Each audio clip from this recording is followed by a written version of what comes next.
Yes welcome CMA students, आपका स्वागत है सीएमए चैनल पर। आज जो हम आपके साथ क्लास डिस्कस कर रहे हैं, this is my class number 14 belongs to paper number 15। आपका जो पेपर नंबर 15 है, ये फाइनल लेवल का जो पेपर है आपका फाइनल में है। इसका नाम है strategy cost management decision making. तो इसकी मैं आपको लगातार क्लासेस प्रोवाइड कर रहा हूँ। आज ये मेरी 15 नंबर की क्लास है। जो आपकी study note 2 decision making techniques में हम आपका मार्जिनल कॉस्ट 2.1 को कर रहे हैं। तो इससे पहले जो क्लास है आप सीक्वेंस में देखेंगे तो वो स्टडी नोट के हिसाब से ही है। तो मैं आपको न्यूमेरिकल सवाल आज कराऊंगा जो सीक्वेंस में आ रहे हैं। तो इससे पहले मैं आपको एक क्लास न्यूमेरिकल की ऑलरेडी डाल चुका हूं और उसमें थ्योरी की भी क्लासें हैं उससे पहले। तो अभी हम चलते हैं आपके न्यूमेरिकल पोर्शन पे, राइट। तो अब हम इलस्ट्रेशन 2 तक मैंने करा दी थी। अब मैं इलस्ट्रेशन आपका illustration number 3 of study note 2 और वो करा रहा हूँ। ये इनडिफरेंस पॉइंट से रिलेटेड है। देखो भाई, इनडिफरेंस पॉइंट क्या होता है। हम यहाँ डिसीजन मेकिंग टेक्निक कर रहे हैं तो हमें बहुत सारे डिसीजन लेने होते हैं। जब आप अकाउंटेंट मैनेजमेंट अकाउंटेंट बनेंगे तो आपको ऐसे, ये तो बहुत छोटी छोटी चीजें इसमें दी हुई हैं, इस तरह के रियल में आपको डिसीजन लेने पड़ते हैं। तो इंडिफरेंस पॉइंट क्या होता है। देखो यहाँ पे क्या है, इंडिफरेंस पॉइंट का मतलब ये है कि ये जो इंडिफरेंस पॉइंट है, इस पे आपके जो दो अल्टरनेट होंगे, कोई दो दो चीजें होंगी। मान लीजिए डिसीजन ए होगा और डिसीजन बी होगा, ठीक है। तो डिसीजन ए और डिसीजन बी, तो उसमें क्या होगा, किसी वॉल्यूम या नंबर पे, ठीक है, प्रॉफिटेबल मान लो एक नंबर से अगर कम हम प्रोड्यूस करेंगे तो ये प्रॉफिटेबल हो जाएगा, उससे ज्यादा हम प्रोड्यूस करेंगे तो ये प्रॉफिटेबल भी हो जाएगा। लेकिन एक पॉइंट वो नंबर में ऐसा निकल के आएगा जिसपे दोनों सेम, मतलब कोई फर्क नहीं पड़ता, चाहे आप इस अल्टरनेटिव को चूज करो चाहे इस अल्टरनेटिव को चूज करो।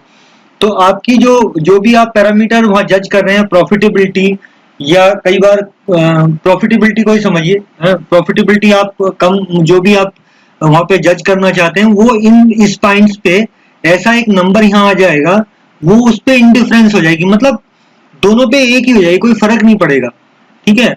मान लीजिए अगर यूनिट के टर्म में समझे तो मान लीजिए किसी एग्जांपल में सपोज अगर हम 80 यूनिट प्रोड्यूस करते हैं, 100 यूनिट प्रोड्यूस करते हैं और 120 यूनिट प्रोड्यूस करते हैं, ठीक है। तो ये मैं जस्ट हाइपोथेटिकल फिगर ले रहा हूँ, कोई कोई रिलेवेंस नहीं है। तो ये ऐसा होगा कि आप अगर 80 यूनिट प्रोड्यूस करेंगे तो आपको ए नंबर का जो आपका प्रोसीजर होगा या जो आपने डिसीजन लिया है वो प्रॉफिटेबल होगा। अगर आप बी मतलब 120 प्रोड्यूस करेंगे तो आपका जो है बी वाला जो अल्टरनेटिव वो प्रॉफिटेबल होगा। लेकिन ये ऐसा एक पॉइंट आएगा जहां पे आपको 100 सपोज 100, ये सब आर्बिट्री फिगर है, ठीक है, मैंने जस्ट आप समझाने के लिए उठाई है। तो एक ऐसा पॉइंट आएगा जिसपे दोनों दोनों जो आपके डिसीजन है वो इक्वल होंगे, मतलब कोई फर्क नहीं पड़ेगा आप ए चूज करें या बी चूज करें। तो अब इस नोट के साथ मैं आपके साथ आगे चलता हूं। तो इसमें हमें एक डिसीजन लेना है कि practicing cost and management accounting या अकाउंटेंट, यानी कि सीएमए साहब हैं ये कोई। तो ये जो ये सीएमए है, ये क्या करना चाहते हैं, ये सीएमए है ये। तो ये अकाउंटेंट जो है ₹90 पर किलोमीटर स्पेंड करते हैं on taxi fare for his client work. इन्होंने मान लो ऑडिट का काम लिया होगा या कॉस्टिंग का काम लिया होगा या इंटरनल ऑडिट का काम कोई लिया होगा या और कोई काम लिया होगा। उसमें क्लाइंटों के पास जाते हैं अपने, तो उनको वो टैक्सी हायर करते हैं। मान लीजिए ये यहाँ इनका ऑफिस है और यहाँ यहाँ बहुत सारे क्लाइंट हैं, ये सब क्लाइंट हैं, मान लो वो यहाँ जाते हैं, यहाँ जाते हैं, यहाँ जाते हैं। तो उसमें उनका जो टैक्सी हायर करते हैं उसका रेट 90 पैसे पर किलोमीटर इनको पड़ता है टैक्सी का फेयर। और वो क्या कर रहे हैं, वो सोच रहे हैं कि भाई हम ऐसे दो अल्टरनेटिव हमारे पास हैं कि अकाउंटेंट साहब सोच रहे हैं कि हम एक या तो न्यू कार परचेज स्मॉल कर लें या फिर एक ओल्ड बिगर कार खरीद लें। तो अब हमें क्या करना है, ये ऐसा सोच रहे हैं उन्होंने। अभी वो क्या कर रहे थे, अभी वो टैक्सी से जाते हैं जिसकी क्या रेट है, उन्हें 90 पैसे पर किलोमीटर पड़ती है टैक्सी। अब वो ऐसा सोच रहे हैं कि मैं एक ऑप्शन है कि मैं एक नई छोटी कार खरीद लूं, या फिर एक पुरानी कार खरीद लूं जो बिगर कार है। उसका इन्होंने डाटा यहाँ पे दिया हुआ है कि जो न्यू कार है और जो बिगर कार है, उसमें जो परचेज प्राइस है वो 35,000 रुपए है नई कार का, ठीक है, जो छोटी कार है। और जो पुरानी कार है, ओल्ड बिगर कार है, उसका 20,000 रुपए है। तो ये परचेज प्राइस। उसके बाद ये जब 5 साल के लिए काम में लाएंगे और उसके बाद जब ये बिकेगी तो ये आपकी 19,000 रुपए की, सॉरी 9,000 रुपए की बिकेगी स्मॉल कार, और 12,000 रुपए की आपकी बिकेगी जो बिगर कार ओल्ड है। उसके बाद इनका रिपेयर एंड सर्विसिंग का जो कॉस्ट आएगा वो 1,000 रुपए इसका आएगा छोटी वाली कार का, और 1,200 रुपए किसका आएगा पुरानी वाली कार जो बड़ी है। उसके बाद taxes and insurance premium per annum इनको पे करना पड़ेगा। ये नई नई कार है तो इसका 1,700 रुपए पर साल पे करना पड़ेगा, और जो पुरानी कार है उसका 700 रुपए करना पड़ेगा। उसके बाद पेट्रोल का कंजम्पशन जो है पर लीटर जो है ये आपके 10 किलोमीटर पेट्रोल का कंजम्पशन जो है पर एक लीटर में वो 10 किलोमीटर चलेगी, और ये आपका जो पेट्रोल कंजम्पशन पर लीटर किलोमीटर में कितना आएगा 7 आएगा। ठीक है, तो ये इनका इसका कंजम्पशन का डाटा है। और पेट्रोल का जो प्राइस है वो कितना है 3.5 रुपए है, वो तो दोनों में ही सेम है, पेट्रोल का प्राइस तो नहीं बदलेगा। he estimate that he does 10,000 kilometre annually. उसने ऐसा एस्टिमेशन किया कि वो जो क्लाइंट के पास जाते हैं वो अभी 10,000 किलोमीटर चलते हैं। ठीक है, which of the 3 alternative will be cheaper. कह रहा है अब ये बताना है कि वो क्या करें, वो टैक्सी से ही चलते रहें, एक तो जो एग्जिस्टिंग था वो करें, या फिर वो स्मॉल कार खरीद लें, या फिर वो ओल्ड बिग कार खरीद लें। वो उसमें हमें डिसीजन लेना है। वो अभी 10,000 किलोमीटर चलते हैं साल में। If his practice expand to 19,000 kilometre, ये तो एक सवाल तो यहीं पे हो गया कि कौन सा 3 अल्टरनेटिव में से कौन सा चीपर होगा। ठीक है, अब ये दूसरा सवाल शुरू हुआ। If his practice expand to do 19,000 kilometre per annum, what will be the cost of the car break even and why. तो ये कह रहा है कि अगर ये आप इसकी प्रैक्टिस ये बढ़ा दें, इनको 19,000 किलोमीटर चलना पड़े साल में, तो किस कॉस्ट पे दोनों कार ब्रेक इवन करेंगी, यानी कि इंडिफरेंस बनाएंगी। अब ये के बात करें कि इग्नोर द इनकम टैक्स, ये ध्यान देने वाली बात है, ignore the income tax and interest figure. इसका क्या मतलब है कि आपने अगर देखा होगा जब हम पहले सवाल कर रहे थे फर्स्ट चैप्टर में प्रोडक्ट लाइफ साइकिल में, तो उसमें हम एक पीवीआईएफ ले रहे थे। PVIF present value of interest factor जो है, पीवीआईएफ और पीवीआईएफए जो एन्युटी के लिए ले रहे थे, पीवीआईएफए जो ले रहे थे, तो यहाँ वो लेने की जरूरत नहीं है। इन्होंने कहा कि इनको इग्नोर करो, इनको आप क्या करो इग्नोर करो, ना तो इनकम टैक्स लगेगा ना ही ये आपके मतलब आपको डिस्काउंट करने की जरूरत नहीं है। ठीक है, तो अब डिसीजन लेना है, तो डिसीजन कैसे लेंगे देखो भाई, हमारे पास अब तीन चीजें हो गई। 3 चीजें कौन कौन सी हो गई, एक तो ये जैसे चल रहे थे वैसे ही चलते रहे, मतलब टैक्सी हायर करें अपने जाएं, और दूसरा डिसीजन क्या है वो नई कार लें जो छोटी है, या फिर वो एक पुरानी कार खरीद लें जो बड़ी है। उसका ये डाटा दिया है, और उनका अभी प्रेजेंट जो है 10,000 किलोमीटर वो एनुअली जाते हैं। अभी हम यहीं तक सोचते हैं। तो इस सवाल को कैसे अप्रोच करेंगे, इस सवाल को हम देखेंगे कि हमें एनुअली कॉस्ट क्या पड़ेगी। तो देखो बड़ा ही सिंपल है। अब आप एग्जिस्टिंग में आपको क्या पड़ेगी, मैं वहां आपको सॉल्यूशन पे ले चलूंगा, लेकिन एग्जिस्टिंग में अगर वो 10,000 किलोमीटर चलते हैं साल में, पहले यहां तक मैं सवाल अभी पढ़ रहा हूं आपको, यहीं तक पढ़ रहा हूं, तो 10,000 किलोमीटर साल में चलते हैं और 90 पैसे देते हैं। ठीक है, पर किलोमीटर के। तो ये तो वो एग्जिस्टिंग खर्चा कर रहे होंगे, ये वाला 10,000 इंटू 90 पैसे, यानी कि आ जाएगा 10,000 इंटू 0.9, तो ये आएगा आपका 9,000 रुपए। यानी कि अभी उनको कितना खर्चा आ रहा होगा, 9,000 रुपए का खर्चा आ रहा होगा जो वो टैक्सी हायर करते हैं। अब दूसरा एवेल्युएट करते हैं। दूसरा एवेल्युएट करने में क्या होगा, दूसरा एवेल्युएट करने के लिए देखो आपको क्या क्या चाहिएगा। अगर वो ये आपको जो है कार खरीदते हैं, देखो 5 साल में ये कार खत्म हो जाएगी। ठीक है, तो ये 5 साल में कार खत्म हो जाएगी, तो इसकी कॉस्ट इसकी डेप्रिसिएशन लगेगा ना, मतलब डेप्रिशिएट हो जाएगी ना ये पूरी। भाई 35,000 की खरीदेंगे, 19,000 की बिकेगी। तो ये जो इन दोनों का डिफरेंस है, ये कितने टाइम में कंज्यूम होगा, 5 साल में। तो आप देखो, ये अगर मैं सेकंड अल्टरनेटिव को इवैल्यूएट करूं तो मुझे साल का कितना खर्चा आएगा आप सोचो। अभी तो मुझे साल का 9,000 खर्चा आ रहा है जब मैं टैक्सी हायर कर लेता हूं। तो इसमें टैक्सी की कॉस्ट जो है जो डेप्रिसिएशन में जाएगी पर एनम निकालो, तो देखो 35,000 माइनस 19,000, 35,000 माइनस 19,000 अगर आप करेंगे तो 16,000 आ गया, और इसको आप 5 साल में डेप्रिशिएट करेंगे तो 3,200 रुपए आएगी। ठीक है, ये कितनी आएगी, 3,200 रुपए आएगी। ये देखो 35,000 माइनस 19,000 ये खत्म हो जाएगा कितने टाइम में? आपका 5 साल में। तो साल भर में कितनी आएगी? साल भर में आएगी 3200 रुपए। तो ये तो कार की कॉस्ट हो गई। उसके बाद देखो रिपेयर करनी पड़ेगी, रिपेयर करेंगे 1000 रुपए लगेंगे हमारे, रिपेयर करेंगे बिल्कुल बिल्कुल 1000 रुपए लगेंगे साहब। उसके बाद क्या है, रिपेयरिंग का हो गया, और टैक्स देना पड़ेगा, 1700 रुपए टैक्स देना पड़ेगा। ठीक है। अब आपका ये देखो कि जो ये तेल का खर्चा है, तेल का खर्चा कितना है भाई? 10 किलोमीटर चलती है, एक लीटर में ये 10 किलोमीटर ये वाली कार चलती है, और 3.5 रुपए भाव है। ठीक है।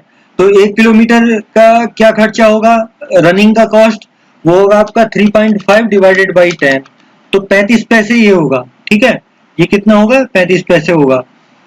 तो अगर 35 पैसे ये होगा और 10,000 किलोमीटर चलाना है मुझे, ठीक है, 35.35 कर दो इसको, 35 पैसे, तो 0.35 इंटू 10,000, तो ये 3500 रुपए ये खर्चा आ जाएगा। ठीक है, 3500 रुपए ये खर्चा आ जाएगा। तो यही खर्च होगा ना। ये तो फ्यूल का रनिंग कॉस्ट है, फ्यूल वाला। ये आपका डेप्रिसिएशन हो गया कार का। ठीक है, डेप्रिसिएशन। ये आपका क्या हो गया? ये आपका रिपेयर हो गया, ये वाला खर्चा 1000 रुपए। और ये आपके टैक्सेस वगैरह हो गए, है ना, टैक्स हो गए या इंश्योरेंस हो गया। अच्छा, यहाँ हम पीवीआईएफए वगैरह क्यों नहीं ले रहे हैं, इसकी प्रेजेंट वैल्यू को क्यों नहीं ला रहे हैं? क्योंकि इन्होंने लिखा है कि ignore the interest rate and income tax. तो इनकम टैक्स का भी कोई इफेक्ट नहीं लेना है, और आपको इसका प्रेजेंट वैल्यू का भी कोई इफेक्ट नहीं लेना। तो इसको जोड़ो, कितना खर्चा आता है साहब इसमें? इसमें 3200 रुपए ये हो गया, प्लस 1000 रुपए ये हो गया, ठीक है, प्लस 1700 रुपए ये हो गया, प्लस 3500 रुपए ये हो गया। तो ये कितना खर्चा आ रहा है? 1 मिनट देखते हैं इसको। तो ये आपकी जो कॉस्ट आई ये कितनी आ गई? 9400 रुपए आ गई है। ठीक है, इसका कितने आ गई? 9400 रुपए आ गई है।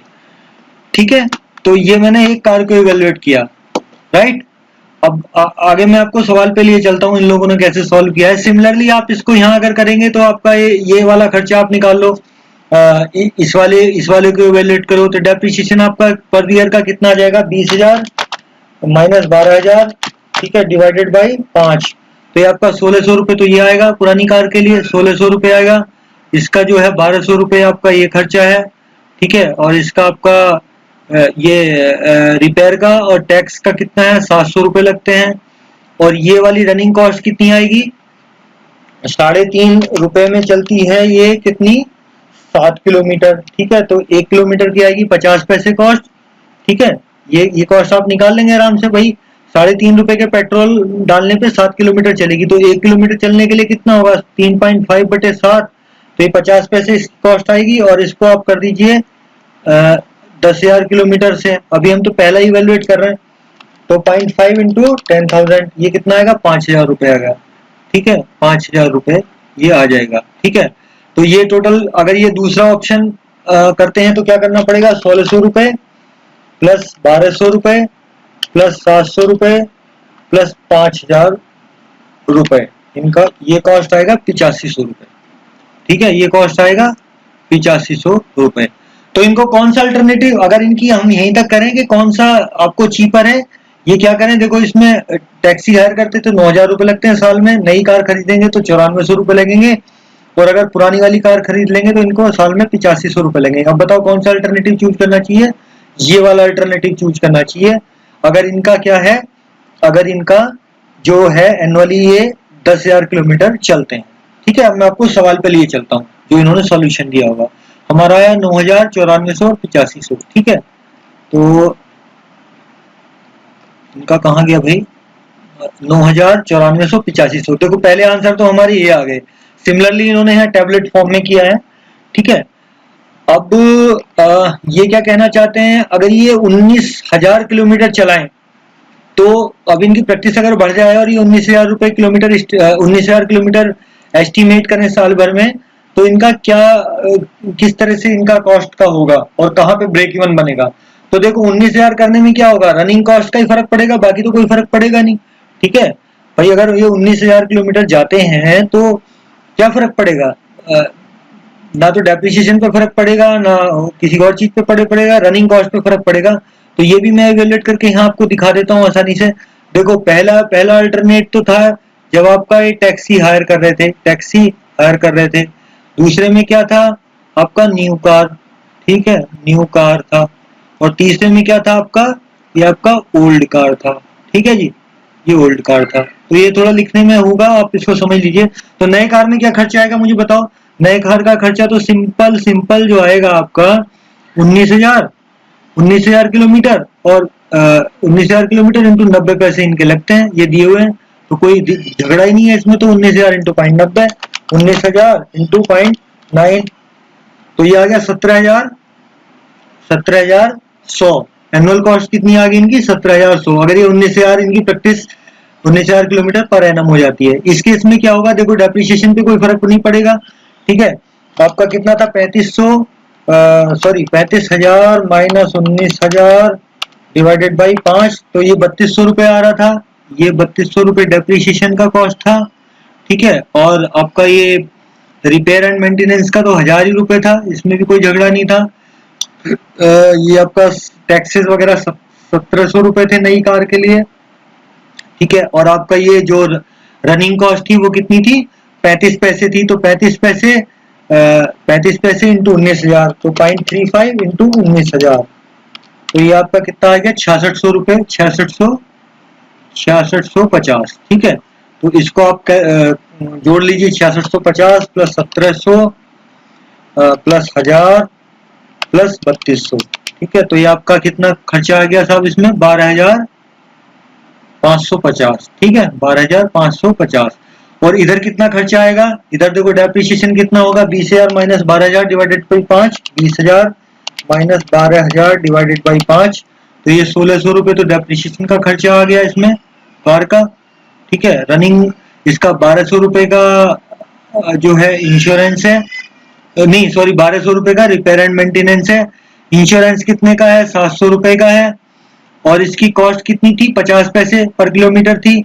50 पैसे इंटू 19,000, 0.5 इंटू 19,000, तो ये कितना आ गया, 9500 रुपये आ गया जी, 9500 रुपये आ गया। ठीक है, तो इसको जोड़ दीजिए, कितना आएगा 9500 प्लस 700 प्लस 1,200 प्लस 1,600, तो ये कितना आ गया सर, 13,000 रुपये, 13,000 रुपये। तो अब बताइए, आपकी प्रैक्टिस अगर 19,000 किलोमीटर तक की है तो कौन सा ऑप्शन है सस्ता, नई कार खरीद लो साहब। ठीक है, इसमें तो कोई झगड़ा नहीं, नया कार खरीदो फिर तो, अगर आपकी प्रैक्टिस ज्यादा है। तो आपका ये सवाल यहाँ तक हो गया।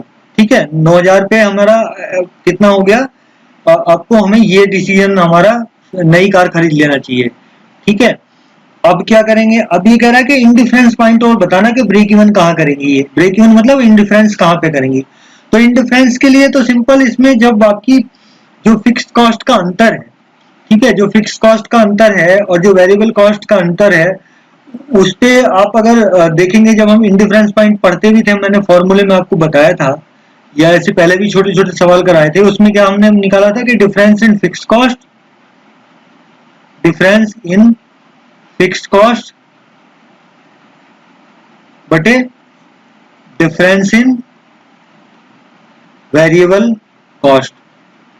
ठीक है, क्योंकि देखो आपका कोई कुछ फर्क पड़ेगा ही नहीं, सीधा सीधा बात तो ये है भाई, आपकी क्या क्या फर्क पड़ेगा, ब्रेक इवन कहाँ करेगा, यहाँ वेरिएबल कॉस्ट चेंज हो रही है ना भाई, फिक्स कॉस्ट तो फिक्स ही हो गई। तो ये मैं यहाँ डायरेक्ट ही इसके डाटा से उठा लेता हूँ। फॉर्मूला आपको यही है कि difference in fix cost divided by difference in variable cost. तो इस पे आपको आपका जो ब्रेक इवन पॉइंट आ जाएगा, ब्रेक इवन पॉइंट, या जिसको आप इनडिफरेंस पॉइंट भी कह रहे हैं, इनडिफरेंस पॉइंट जो आप कह रहे हैं वो आ जाएगा। तो देखिए आपका कैसे आएगा, जो फिक्स कॉस्ट है मैं वहां से ले लेता हूँ डाटा। देखिए आपका फिक्स कॉस्ट क्या है, ये इन्होंने निकाला है, ये 9500 रुपये इस अल्टरनेटिव का है, नहीं 5900 इसका है, और 3500 इसका है। और आपकी जो रनिंग कॉस्ट है, इसमें इसमें कितने का फर्क है, इसमें कितने का फर्क है जी, आप देखो तो इसमें आपका मेरे हिसाब से कितने का फर्क देखना पड़ेगा हमें, रनिंग कॉस्ट में हमें ये फर्क आ रहा है 15 पैसे का फर्क आ रहा है, क्योंकि 50 पैसे हमें पुरानी कार को चलाने में लग रहे हैं, और आपके 35 पैसे नई कार को पर किलोमीटर चलाने में लग रहे हैं। तो मैंने आपको यही बताया था, जो फॉर्मूला बताया था इंडिफरेंस पॉइंट का, ये मैंने आपको वहां पे ड्राइव भी करा के बताया था पुरानी क्लास में, जब जिन लोगों ने हमारी क्लासें देखी हैं वो जानते होंगे इस बात को। तो इंडिफरेंस पॉइंट का फॉर्मूला यही होता है कि आपकी difference in fixed cost divided by difference in variable cost per unit. तो डिफरेंस इन फिक्स्ड कॉस्ट कितना है, देखो इसकी फिक्स्ड कॉस्ट न्यू कार की 5900 है और ओल्ड कार की कितनी है 3500। तो इनका डिफरेंस कितना हो गया फिक्स्ड कॉस्ट का, आप देखोगे तो ये आपका indifference point is equal to difference in fixed cost कितना हो गया 5900 माइनस 3500, और आपका ये वेरिएबल कॉस्ट में कितना फर्क है पर किलोमीटर, पर यूनिट में कितने पैसे का 15 पैसे का। तो 0.15 से इसको आप डिवाइड कर दीजिए तो आपको किलोमीटर पता चल जाएंगे कि किस किलोमीटर पे ये ब्रेक इवन करेंगे या इंडिफरेंस पॉइंट बनेगा। तो ये आप 5900 माइनस 3500 डिवाइडेड बाई 0.15, तो ये आपकी कितने किलोमीटर आ गए 16000 किलोमीटर आ गए। तो 16000 किलोमीटर अगर उनकी प्रैक्टिस हो तो ये दोनों में कोई भी चूज कर सकते हैं। ठीक है, तो अब आप मेरे हिसाब से समझ गए होंगे कि कैसा है। अगर वो हमने निकाला 10,000 किलोमीटर पे कौन सा अल्टरनेटिव बेटर है, ये वाला अल्टरनेटिव बेटर है। और अगर ये 19,000 किलोमीटर चलाते हैं, जाने की इनकी मंशा है, आगे इनको काम बढ़ रहा है, तो इनको ये वाला अल्टरनेटिव चूज कर लेना चाहिए। और अगर अब हमें अगर ऐसा पॉइंट 16,000 किलोमीटर तक इनकी प्रैक्टिस होती तो वो ये चूज करें या ये चूज करें, कोई फर्क नहीं पड़ता, दोनों पे कॉस्ट सेम आएगी। तो विद दिस सवाल आपका हो गया। अब एक और सवाल मैं लेता हूँ जो जो इंडिफरेंस पॉइंट से रिलेटेड है।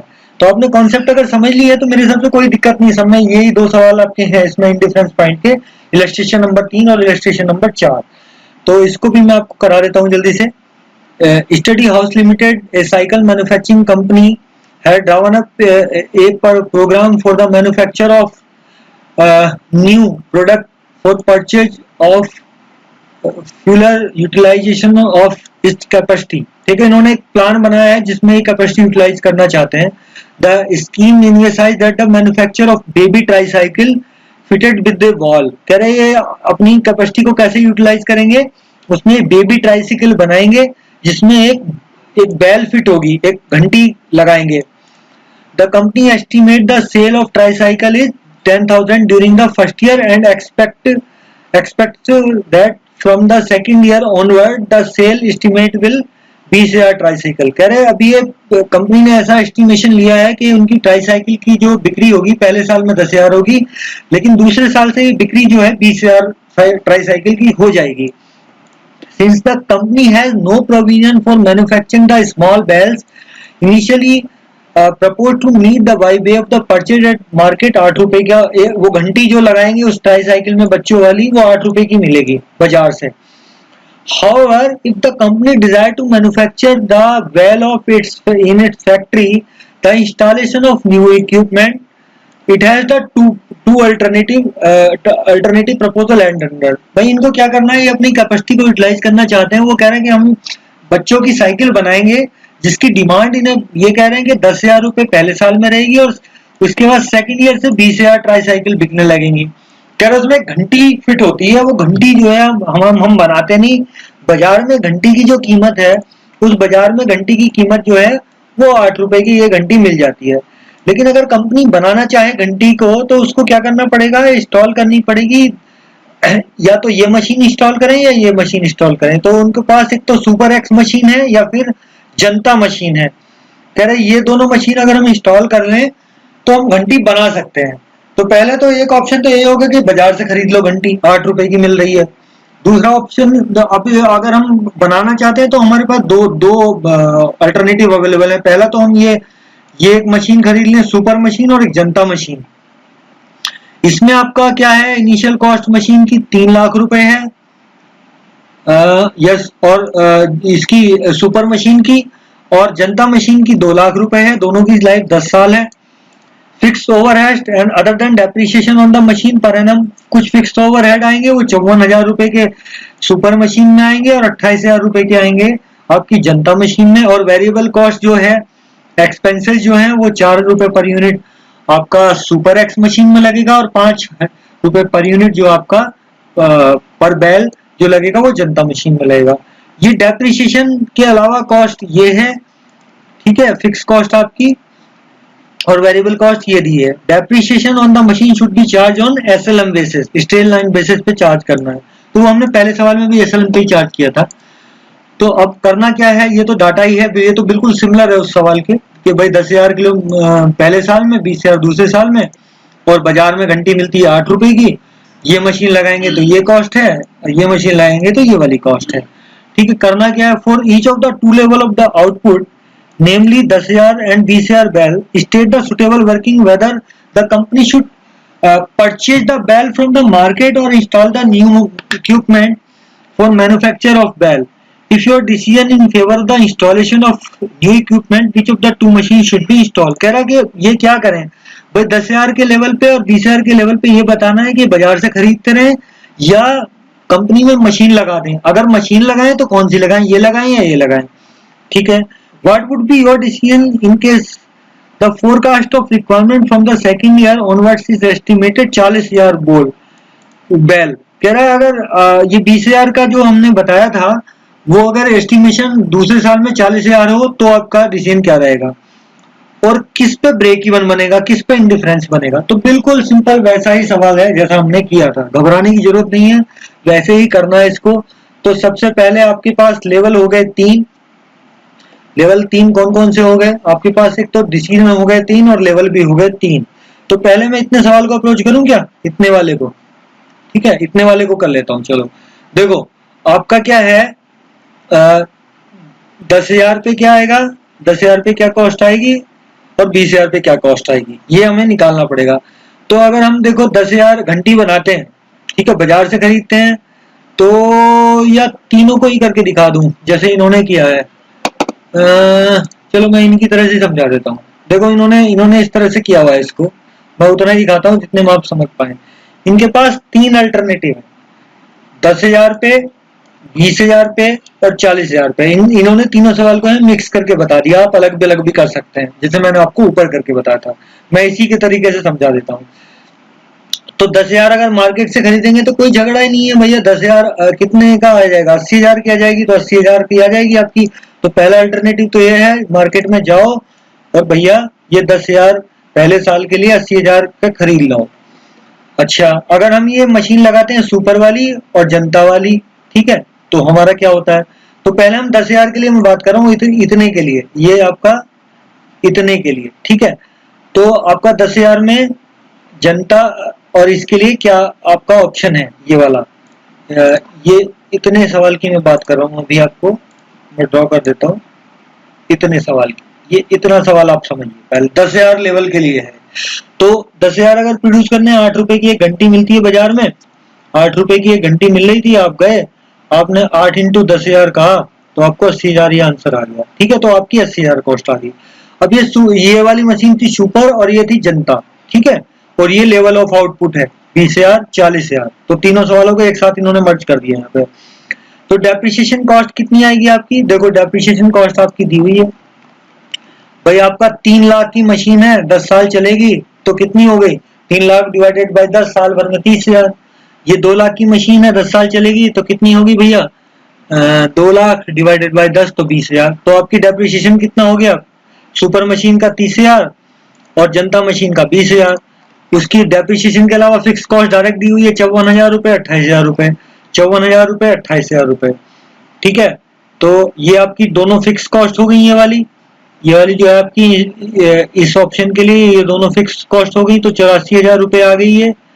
और जनता मशीन के लिए ये हो गई आपकी 20,000 रुपए डेप्रिसिएशन और other fix cost other than depreciation 28,000, तो 48,000 रुपए की होगी।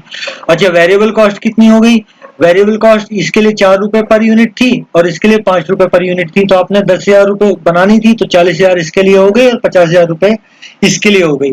तो टोटल कॉस्ट कितनी हो गई, इस केस में तो 80,000 रुपए हो गई। इस केस में आप इन दोनों को जोड़ोगे तो 84,000 प्लस 40,000 1,24,000 रुपए हो गई। और जनता के केस में कितनी हो गई, 48,000 प्लस 50,000 रुपए, 98,000 रुपए हो गई। अब बताओ कि अगर 10,000 रुपए हो आपका ये है, पहले साल में आपको क्या मशीन खरीदनी चाहिए, कोई भी नहीं खरीदनी चाहिए आपको। तो ये बाजार से सस्ता पड़ रहा है। अगर आपकी लेवल ऑफ आउटपुट 10,000 है भाई, 10,000 पे तो हमें कहाँ सस्ता पड़ रहा है, एट द रेट 10,000 रुपए, 10,000 का जो बैल का प्रोडक्शन है उस पर मुझे सबसे सस्ता कहाँ पड़ रहा है? मार्केट। मार्केट में जाऊं खरीद लाऊं, सबसे अच्छा तो ये है। ठीक है, ओके। अब इस सवाल को समझता हूं मैं दूसरे पार्ट में। अब देखो इसमें ये क्या कह रहे हैं, 20,000 के लेवल पे क्या करना है। 20,000 के लेवल पे आप देखो, अगर हमारा सेकंड ईयर से 20,000 हो जा रहा था, तो 20,000 में कितनी आएगी इसकी? तो सिंपल 8 इंटू ये आपका हो गया 8 इंटू 20,000। ठीक है, 8 इंटू 20,000। ठीक है, इसमें तो कोई फर्क पड़ेगा नहीं, तो 1,60,000 रुपए लगेंगे आप। अच्छा, डेप्रिसिएशन कॉस्ट पे कोई फर्क नहीं पड़ेगा, फिक्स ओवरहेड पे कोई फर्क पड़ेगा नहीं, केवल किस पे फर्क पड़ेगा? वेरिएबल कॉस्ट इसमें कितनी थी? 5 रुपए पर यूनिट। तो 5 रुपए पर यूनिट आपने लगाई 20,000 के लिए, कितनी आपकी आ गई?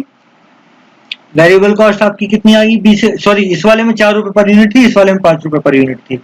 तो आपकी जो 4 इंटू 20,000, ये वाला जो आपका आ रहा है 4 इंटू 20,000। ठीक है जी, 4 इंटू 20,000। और ये आपका कितना आ रहा? 5 इंटू 20,000। 5 इंटू 20,000। तो ये आपकी 80,000 रुपए वेरिएबल कॉस्ट हो गई यहाँ, और 1,00,000 रुपए यहाँ वेरिएबल कॉस्ट होगी जनता मशीन के साथ। तो टोटल कॉस्ट कितनी हो गई? 1,60,000 रुपए तो मार्केट से खरीदने की हो गई। 1,64,000 रुपए आपकी टोटल कॉस्ट एनुअली कितने की आपके पास अगर सुपर मशीन है। और 1,48,000 आपकी कॉस्ट कब हो गई? जब आपको ये जनता मशीन लगा रहे हैं।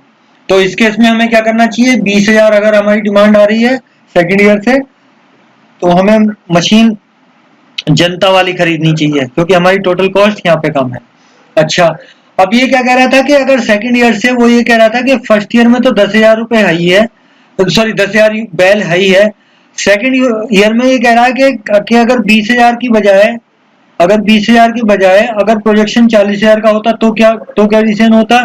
तो 40,000 में क्या था भाई? मार्केट में आप सिंपल गए, मार्केट वाले, अब ये वाला अल्टरनेट आप इवेल्युएट कर लो, इस वाले को इवेल्युएट कर लो आप। ये रहा, ये आपका है 40,000 के लेवल पे। आपका ये कैसे आ जाएगा? ये सिंपल आ जाएगा आपका 40,000 इंटू 8। ठीक है, ये 8 इंटू 40,000। ठीक है, ये तो मार्केट से इतने की मिलेगी, तो आपकी 3,20,000 होगी। अब देखो, फिक्स कॉस्ट पे, डेप्रिसिएशन पे कोई फर्क पड़ेगा? नहीं पड़ेगा। फिक्स ओवरहेड पे कोई फर्क पड़ेगा? नहीं पड़ेगा। तो ये तो 8400 ही हो गए इसके, तो सॉरी 84,000। सिमिलरली इसके जनता मशीन के 20,000 डेप्रिसिएशन, 28,000 रुपए, इन पे कोई फर्क नहीं पड़ेगा, ये 48,000 हो गए। फर्क पड़ेगा वेरिएबल कॉस्ट पे। इसकी क्या वेरिएबल कॉस्ट थी? 4 रुपए पर यूनिट थी। तो 4 इंटू 40,000। ठीक है, 4 इंटू 40,000। और ये कितनी होगी? 5 इंटू 40,000। तो ये कितनी हो गई? ये 2,00,000 रुपए हो गई, और ये आपकी 1,60,000 रुपए हो गई। तो टोटल कॉस्ट कितनी होगी एट द रेट 40,000 की प्रोडक्शन पे बैल के? 2,44,000 ये हो गई इसकी जो सुपर मशीन थी, और 2,48,000 रुपए आपकी किसकी हो गई? जनता मशीन की। तो अगर 40, इसमें सबसे सस्ता चीपर कौन सा पड़ता है? ये वाला। ठीक है, तो आपकी अगर 40,000 का आपकी फोरकास्ट है, तो आपको क्या करना चाहिए? आपको करना चाहिए 40,000 के लेवल पे हमें क्या करना चाहिए? सुपर एक्स मशीन खरीद लो। अच्छा, 20,000 के लेवल पे हमें क्या करना चाहिए सर? 20,000 के लेवल पे हमें करना चाहिए कि हम जनता मशीन खरीद लें। ठीक है, जनता मशीन खरीद लें। और अगर 10,000 है तो इस पे क्या करें? मार्केट में चले जाएं। ठीक है, मार्केट में चले जाएं, आप मार्केट में चले जाएं। तो ये आपके इस तरह से आप डिसीजन ले सकते हो। ठीक है, तो 3 डिसीजन में आपके हो गए। अगर 10,000 है तो आप मार्केट में चले जाओ, अगर आपका 20,000 है तो जनता मशीन खरीद लो, 30,000 है तो आप ये सुपर वाली मशीन खरीद लो। अब ये कह रहा है इंडिफरेंस कहाँ हो जाएगा? इंडिफरेंस पॉइंट बताओ। देखो, इंडिफरेंस कहाँ पे होगा? इन दोनों के बीच में होगा। 20,000 पे आपको कौन सी सस्ती, 20,000 के लेवल पे आपको कौन सा सस्ता पड़ रहा है अल्टरनेटिव? मैं इसको मिटा देता हूँ। तो इंडिफरेंस कैसे निकलेगा? देखो, 20,000 के लेवल पे भाई यहाँ तो निकलेगा नहीं, 10,000 और 20,000 के बीच में तो निकलेगा नहीं इंडिफरेंस, क्योंकि 10,000 पे तो आपको इनमें ये दोनों महंगी पड़ रही हैं। ठीक है, तो यहाँ इंडिफरेंस आ जाएगा जहां पे दोनों की कॉस्ट बराबर हो जाएगी, 20,000 और 40,000 पे। तो मैंने सिंपल आपको बताया था, फॉर्मूला क्या था इंडिफरेंस पॉइंट के लिए या ब्रेक इवन पॉइंट के लिए? ब्रेक इवन पॉइंट के लिए क्या फॉर्मूला था आपका? कि डिफरेंस इन फिक्स कॉस्ट, ठीक है, divided by difference in variable cost, ये बताया था मैंने आपको। तो इसकी देखो, इसमें फिक्स कॉस्ट कहाँ पे है इसकी, देखो फिक्स कॉस्ट 84,000 रुपए है और 48,000 रुपए है जनता की। तो इनका डिफरेंस देखो, ये सब जगह एक ही रहेगी, फिक्स कॉस्ट तो एक ही रहेगी ना, ये चेंज होगी नहीं। तो आपका डिफरेंस कितना है, ये आपका फिक्स कॉस्ट में कितना डिफरेंस हो गया इन दोनों के लेवल पे, अगर मैं इसी को एवेल्युएट करूं यहाँ पे, तो आपका 84,000 माइनस 48,000, ठीक है 48,000। और वेरिएबल कॉस्ट में कितना फर्क था, ये 4 रुपए था इसका कॉस्ट सुपर वाली का, और जनता वाली का 5 रुपए था। तो ये आपका 5 माइनस 4, तो ये कितना आ गया 84,000 माइनस 48,000, 36,000 पे आपका ये तो बन ही रह जाएगा 36,000, ठीक है 36,000 डिवाइडेड 1, यानी कि 36,000 यूनिट पे, 36,000 बैल के प्रोडक्शन पे आपकी दोनों मशीनें ब्रेक इवन करेंगी, ठीक है। तो इन्होंने कैसे निकाला है, देखो इनका भी 36,000 आया।